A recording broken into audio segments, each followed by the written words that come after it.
வணக்கம். இரவு நேர பிரதான செய்திகளின் ஊடாக நர்மதா சிறையில் முதலில் தலைப்புச் செய்திகள். அஸ்வசம கொடுப்பனவு தொடர்பில் வெளியான முக்கிய அறிவிப்பு. வெப்ப அதிகரிப்பால் உடல் சோர்வு ஏற்படலாம், நாளை வெளியில் செல்பவர்கள் கவனத்திற்கு. ஈரான் விவகாரம் குறித்து சீன ஜனாதிபதி அனுப்பிய கடிதம் உச்சக்கட்ட மகிழ்ச்சியில் ஏற்றம். இனி விரிவான செய்திகள்.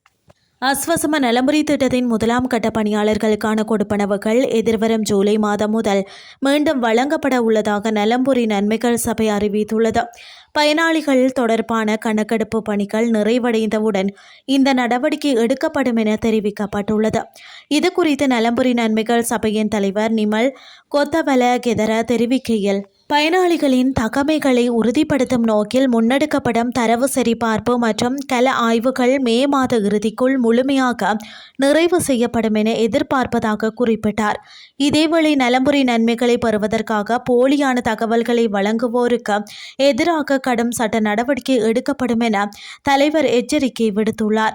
ஏற்கனவே மோசடியான முறையில் நன்மைகளை பெற்றுக்கொண்டவர்களிடமிருந்து அந்த நிதியை அறவிடுவதற்கும் அவர்களுக்கு எதிராக சட்டத்தை அமல்படுத்தவும் தீர்மானிக்கப்பட்டுள்ளது. தகவல்களை இற்றைப்படுத்தும் பணிகளை சீராக முன்னெடுக்கும் நோக்கில் 2023 ஆண்டு முதலாம் கட்டத்தின் கீழ் உள்வாங்கப்பட்ட பயனாளிகளுக்கான கொடுப்பனவு காலம் ஜூன் மாதம் வரை விசேடமாக நீடிக்கப்பட்டுள்ளது. இந்த ஆய்வுகள் மற்றும் தரவு சரிபார்ப்புகள் அனைத்தும் முறையாக நிறைவடைந்த பின்னர் தகுதியுடைய பயனாளிகளுக்கு ஜூலை மாதம் முதல் கொடுப்பனவுகள் தடையின்றி வழங்கப்பட உள்ளமை குறிப்பிடத்தக்கது. இலங்கையில் பல மாகாணங்களில் நாளை கடும் வெப்பமான வானிலை நிலவக்கூடும் என வளிமண்டலவியல் திணைக்களம் விடுத்துள்ள எச்சரிக்கை விடுத்துள்ளது. அதன்படி வடக்கு, வடமத்திய, வடமேல், மேல் சப்ரகமுவ, தெற்கு மற்றும் கிழக்கு ஆகிய மாகாணங்களுடன் மொனராகலை மாவட்டமும் இந்த எச்சரிக்கை வலயத்தில் உள்ளடக்கப்படுவதாக தெரிவிக்கப்படுகின்றது.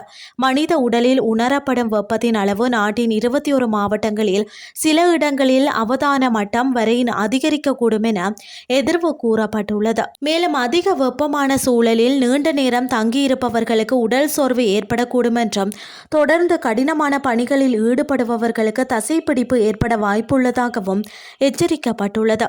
வெப்பத்தின் தாக்கத்தில் இருந்து தற்காத்து கொள்ள தாகம் எடுக்காவிட்டாலும் அடிக்கடி போதிய அளவு நீர் அருந்த வேண்டும்.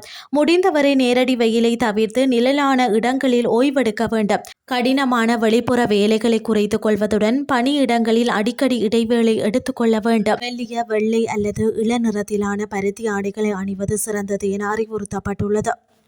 இனி வெளிநாட்டு செய்திகள். ஈரானுக்கு ஆயுதங்கள் வழங்குவது தொடர்பில் அமெரிக்க ஜனாதிபதி டொனால்ட் ட்ரம்ப் மற்றும் சீன ஜனாதிபதி ஷி ஜின்பிங் இடையே பரிமாற்றப்பட்ட கடிதங்கள் குறித்த தகவல்கள் வெளியாகியுள்ளன.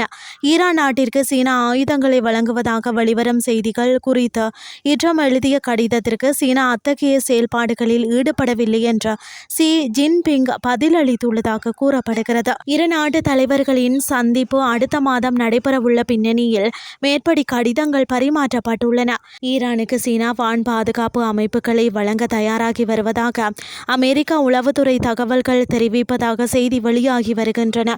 இந்த நிலையில் அதனை தடுத்து நிறுத்த கோரி ட்ரம்ப் எழுதிய கடிதத்திற்கு நிச்சயமாக தாங்கள் அப்படி செய்யவில்லை என ஷி ஜின்பிங் பதில் அளித்துள்ளதாக தெரிய வருகிறது. இதன்படி சீன ஜனாதிபதியை தமக்கு மிகவும் பிடிக்கும் என்றும் அவர் தமக்கு ஒரு அழகான கடிதத்தை எழுதியுள்ளதாகவும் ட்ரம்ப் தெரிவித்துள்ளார்.